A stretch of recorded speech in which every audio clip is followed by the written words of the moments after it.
दोस्तों, जैसा कि आप सभी जानते हैं कि महाभारत ग्रंथ सिर्फ हिंदुओं का ही ग्रंथ नहीं बल्कि समस्त मानव जाति का ग्रंथ है। इसे पढ़ने से प्रत्येक मानव को अच्छी शिक्षा और मार्ग मिल सकता है।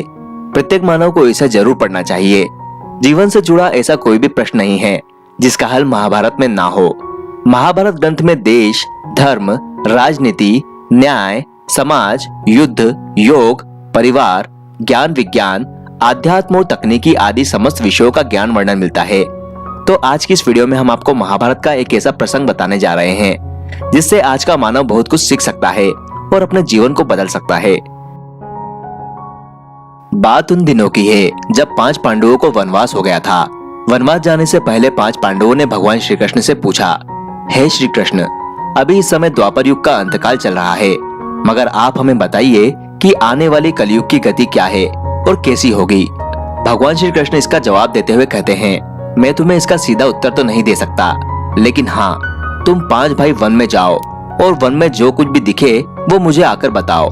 मैं तुम्हें उसका कलयुग में क्या प्रभाव होगा वो बताऊंगा। इसके बाद 5 भाई वन में चले गए और उन्होंने वन में जो देखा उसे देखकर वे आश्चर्यचकित रह गए।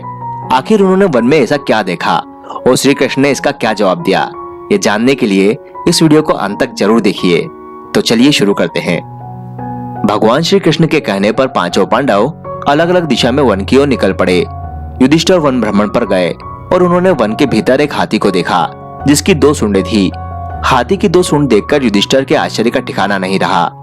दूसरी दिशा में अर्जुन वन भ्रमण पर गए थे। कुछ दूर जंगल में जाने पर उन्होंने जो देखा उसे देखकर अर्जुन भी आश्चर्यचकित रह गए। वहां पर उन्होंने देखा कि वहां कोई पक्षी बैठा हुआ है जिसके पंखों पर वेदों की रचनाएं हुई है और वो पक्षी एक मुर्दे का मांस खा रहा है। ये दृश्य देखकर अर्जुन कुछ समझ नहीं पाए। दोनों भाइयों की तरह ही महाबली भीम भी वन भ्रमण पर गए थे और भीम ने जो देखा वे भी आश्चर्यचकित रह गए। उन्होंने देखा कि एक गाय ने बछड़े को जन्म दिया, लेकिन बछड़े का जन्म होते ही गाय अपने बछड़े को इतना चाट रही है कि उसका बछड़ा लहूलुहान हो गया है। एक तरफ सहदेव भी वन भ्रमण कर रहे थे तो सहदेव ने चौथा आश्चर्यचकित करने वाला अजूबा देखा। उन्होंने देखा कि 6 से 7 कुएं हैं जिनमें पानी है और बीच में भी एक कुआं है, लेकिन वो बिल्कुल खाली है। मगर बीच का कुआं काफी गहरा था, बावजूद इसके वो कुआं बिल्कुल सूखा हुआ था। ये देखकर सहदेव सोचते हैं कि ऐसा कैसे हो सकता है। सब भाइयों की तरह नकुल भी वन भ्रमण कर रहे थे और नकुल ने एक आश्चर्यचकित घटना देखी। एक बड़े से पहाड़ के ऊपर से एक बड़ी सी चट्टान लुढ़कते हुए पृथ्वी की ओर आ रही थी। वह चट्टान अपने रास्ते में आए कितने भी वृक्षों से टकराकर उनको नीचे गिराते हुए आगे बढ़ रही थी और विशालकाय वृक्ष भी उसे रोक नहीं पा रहे थे।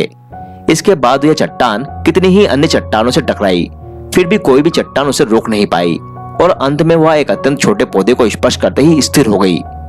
ये देखकर नकुल को बड़ा ही आश्चर्य हुआ। ये सारी आश्चर्यजनक घटनाएं देखने के बाद 5 भाई एकत्रित हुए और शाम के समय भगवान श्री कृष्ण को अपने अनुभव सुनाए। सबसे पहले धर्मराज युधिष्ठिर ने श्री कृष्ण से कहा, हे श्री कृष्ण, मैंने अपने जीवन में पहली बार 2 सूंड वाले हाथी को देखा जो कि मेरे लिए बहुत ही आश्चर्यजनक था। भगवान श्री कृष्ण युधिष्ठिर से कहते हैं, हे धर्मराज, अब तुम कलिकाल की सुनो। कलयुग में ऐसे लोगों का राज होगा जो दोनों ओर से शोषण करेंगे, यानी कि बोलेंगे कुछ और करेंगे कुछ और, मन में कुछ और होगा और कर्म कुछ और ही करेंगे। ऐसे ही लोग कलयुग में राजा होंगे। तुम कलयुग के आने से पहले तक राज कर लो, क्योंकि कलयुग में धर्मगुरुओं का राज संभव नहीं है। युधिष्ठिर के बाद अर्जुन ने श्री कृष्ण से कहा, हे कृष्ण, मैंने जो देखा वो तो बेहद आश्चर्यजनक था। मैंने देखा कि एक पक्षी के पंखों पर वेदों की रचनाएं लिखी हुई थी, मगर वो पक्षी मुर्दे का मांस खा रहा है।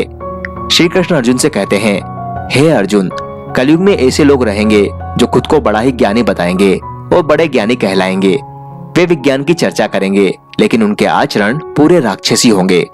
वे बड़े पंडित और विद्वान कहलाएंगे, किंतु फितर से ये सोचते रहेंगे कि कौन सा मनुष्य कब मरे और कब उसकी सारी संपत्ति हमारे नाम हो जाए।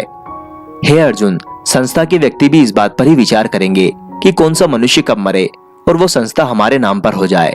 हर जाति धर्म के प्रमुख पदों पर बैठे लोग यही सोचेंगे कि कब किस व्यक्ति का श्राद्ध हो और कौन कब किस पद से हट जाए, या फिर उसे कैसे हटा दिया जाए और हम उस पर चढ़ जाएं।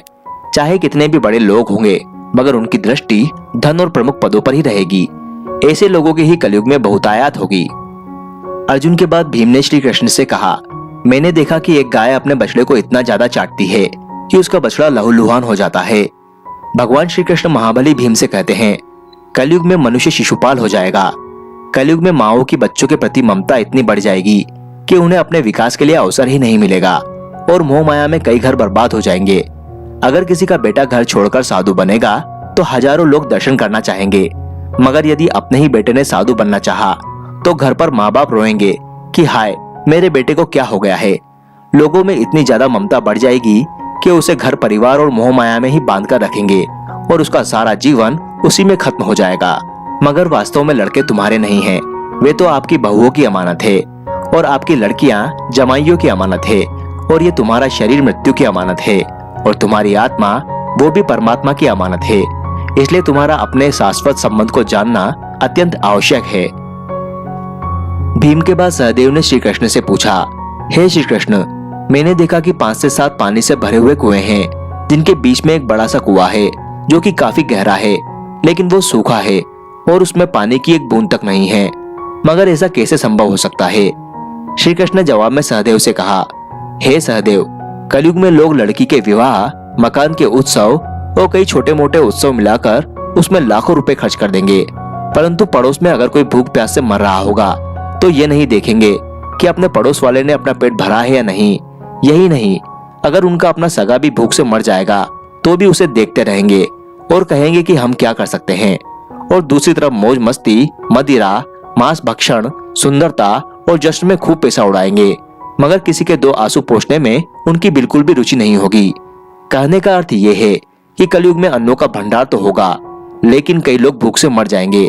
सामने बड़े बंगलों में ऐश आराम चल रहे होंगे, लेकिन पास की टूटी झोपड़ी में आदमी भूख और गरीबी से मर जाएगा।